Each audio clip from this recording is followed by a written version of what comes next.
Second World War ended 80 years ago today. Technically, I'm a few minutes over the 2nd of September, but the 2nd of September 1945, the world's deadliest conflict formally came to an end. Now, effectively, the war was over after the bombing of Nagasaki on the 15th of August that year, but the formal ending of the war, the formal surrender of Japan, came about on the 2nd of September. And it took place on board the USS Missouri in Tokyo Bay. I'm just going to read out a little bit from the Wikipedia article. The Japanese instrument of surrender was a printed agreement that formalised the surrender of Japan, marking the end of hostilities in World War II. It was signed by representatives from Japan and from the Allied nations, the United States, China, the United Kingdom, the Soviet Union, Australia, Canada, France, the Netherlands and New Zealand. The signing took place on the deck of the USS Missouri in Tokyo Bay on the 2nd of September 1945. The date is sometimes known as Victory over Japan Day. However, that designation more frequently refers to the date of Emperor Hirohito's Gyokyon Hoso, the imperial rescript of surrender. The radio broadcast announcement of the acceptance of the terms of the Potsdam Declaration at noon Japan Standard Time on the 15th of August, which was the same day as the bombing of Nagasaki. Now, there's a little bit of extra information here I didn't know about. Preparation. General Douglas MacArthur's staff, headed by Colonel Legrand A. Diller, were tasked to prepare the draft of the instrument of surrender. This was a challenge given resources were limited in war-torn Manila.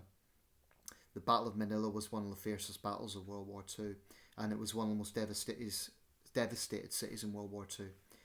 Nevertheless, an enterprising staff member found rare parchment in a basement of a monastery, and this was given to MacArthur's printer. I had no idea that would be the case. You'd think even in World War II there would be, for such an important thing, there'd be some sort of, you'd think it would be sent from the United States or something, but I wasn't aware of that. That's an interesting piece of information. So World War II, or the Second World War, which is more commonly known as in the UK and the Commonwealth, was the deadliest conflict in history. There were other conflicts that were very, very costly. Of course, World War One. But just to put things in numbers, now I have a book by Anthony Beevor, a very accomplished historian. I'm working my way through it. Anthony Beevor, the Second World War. And if you look there, 6 years, 60 million lives lost. No human life untouched. It's a good book, but he gives a 60 million figure. It also starts off talking about a Korean soldier who went through numerous sides due to just fate. If I could just read this out. There we go. That's the guy. The Korean Yang Kyung-jong, who had been forcibly conscripted and turned by the Japanese Imperial Army, the Red Army and the Wehrmacht, is taken prisoner by the Americans in Normandy June 1944. That's an example of the sort of chaos that conflict brought into people's lives. And it was spread across the world. It was truly more global than the First World War. The First World War was primarily Europe and the Middle East, but the Second World War, Europe, the Middle East, North Africa, and the Asia-Pacific theatre.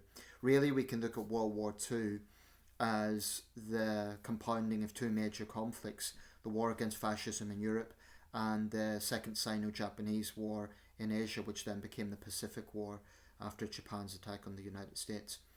Beevor gives a figure of 60 million dead, but some figures go up to 72 million, even 80 million. I guess it depends on how this is looked at. The Eastern Front alone of the Second World War is thought to have cost up to 27 million lives, which is just staggering. It's just a terrifying figure.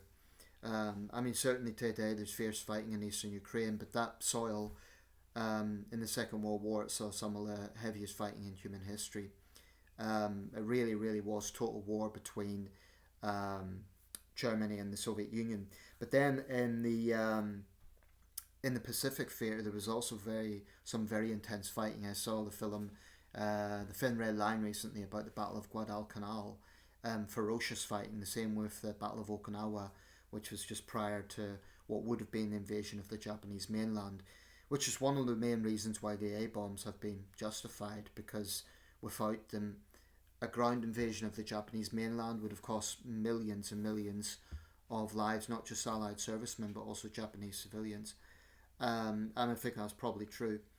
I still wonder regarding the A-bombs, given that America had devised this, given it had that power, could it not suffice to maybe test them off the coast of Japan to shock the Japanese into surrender rather than actually killing so many civilians?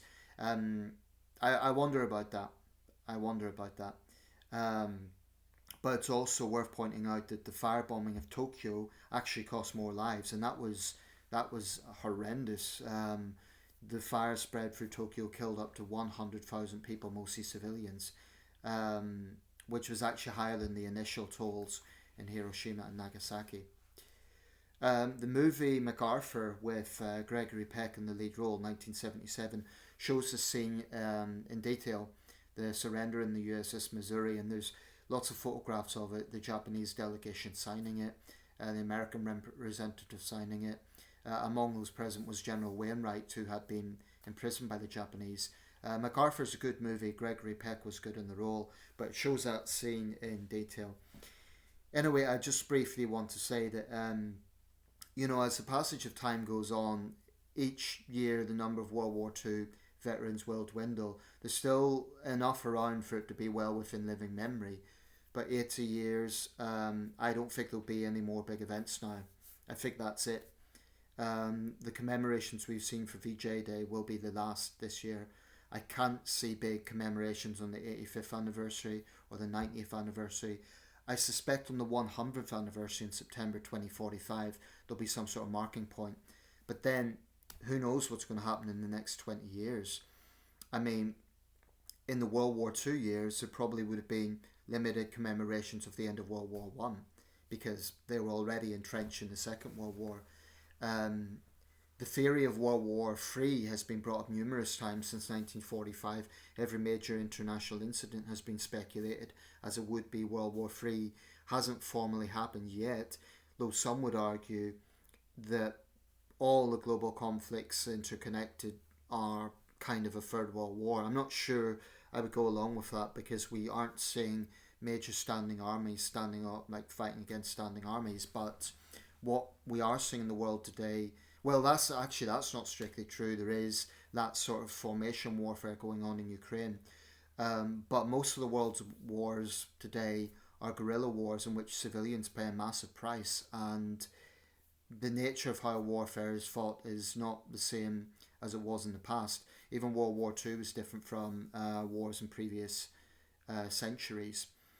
But after World War II, whether it be 65 million dead, 70 million, 80 million, I think the most accurate figure is probably 68, 70 million. Because you have the Asia-Pacific theatre, you have the Eastern Front, the Western Front, the North Africa campaign, the Italy campaign, the Balkans campaigns often overlooked. That was some pretty awful fighting going on there as well. The Battle of the Atlantic, which was the longest single battle of the war. World War II saw entire cities totally devastated. Hamburg, Hiroshima, Nagasaki, of course, Tokyo, Manila. There's numerous cities that can say to be the most devastated cities of that conflict. After this, World War One, for context, the estimates are between 15 and 20 million dead, which is still a huge figure, but not the sort of figure of World War Two. The Russian Civil War and the Chinese Civil War, both very, very costly. Within China, there's been conflicts in Chinese history that are little known in the West, and even within China, they're not well known by the general population.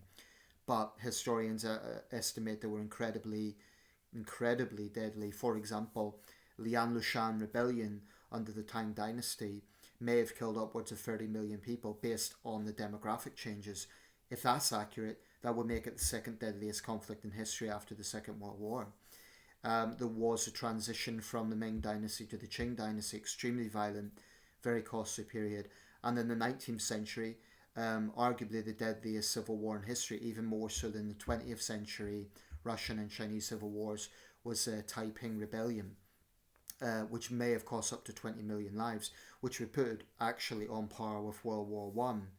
But it's not particularly well remembered. It raged from throughout the 1850s and 1860s, sort of contiguous with the American Civil War. Other conflicts in history have been proportionally very devastating for the countries they've impacted, in proportion to the size of the countries.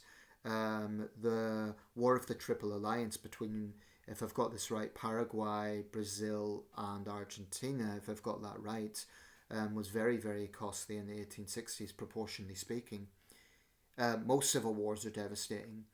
If you look at a small country like Bosnia or Rwanda, Cambodia, the sort of impact of those civil wars were utterly devastating.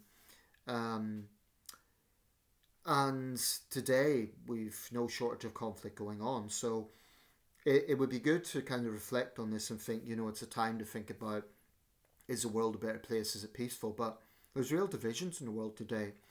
You have ultra-nationalist hawks in Russia openly threatening nuclear war in Europe. One gets the impression the world is volatile right now. And it feels like the 1930s. It really does. It's incredible we haven't seen a Third World War actually since 1945. Perhaps the main reason is the fact that there are nuclear states in the world today. And so every time there's been a near reality with that, the Cuban Missile Crisis, the tensions of 1983, more recently with the Russian invasion of Ukraine, and these major incidents, North Korean nuclear tests, India-Pakistan standoffs, every time it's just stopped short of turning into a global war. The reasoning being, I think, because even hawks, even dictators know that that's a war no one can win if it turns to outright nuclear war. Putin is a dictator. He's ruthless. He's brutal. But I think even he would stop short of a full nuclear war. Not for any moral reasons against his victims, but because he doesn't want to be the president who brings Russia into that situation. So it's just something to reflect on. But I hope we never get a conflict on that scale again. There is an argument, of course, that the two 20th century world wars, the First World War from 1914 to 1918 or 1919, whether you consider the armistice or the Treaty of Versailles, and the Second World War 1939 to 1945, some would time it a bit earlier, 1937 to 1945, bringing in the Asia Pacific theatre. But regardless of how that's, actually Beaver mentions Japanese-Russian fighting on the Kamchatka Peninsula shortly before the German invasion of Poland as a potential starting point of the Second World War. But regardless, it has been argued that some previous conflicts can be considered global wars. For instance, the Napoleonic Wars. The reasoning being, I think it was Churchill argued for this theory, if a world war is defined as every great power of the day involved and is fought over more than one continent, then by definition it would be a world war. Now, the 7 Years' War, the Napoleonic Wars, and some of the other European colonial wars of the 18th century could, by that definition, be considered global wars. So, theoretically, the 7 Years' War, because it was fought in Europe, Asia, and North America, could be considered the first global war. Hence the First World War. Let's say the Napoleonic Wars is the second, which would make the First World War the third and the Second World War the fourth. But I think in the public mind that just isn't going to happen, regardless of that terminology. So yes, it's a poignant commemoration. Been very little news on that simply because there's so many other things going on. There's this big earthquake in Afghanistan. There's a meeting in Beijing with the Shanghai Cooperation Organizations. There's lots of other things going on in the world today. So it's largely been ignored as an event. But there you have it. 80 years since the end of the Second World War. May it never happen again.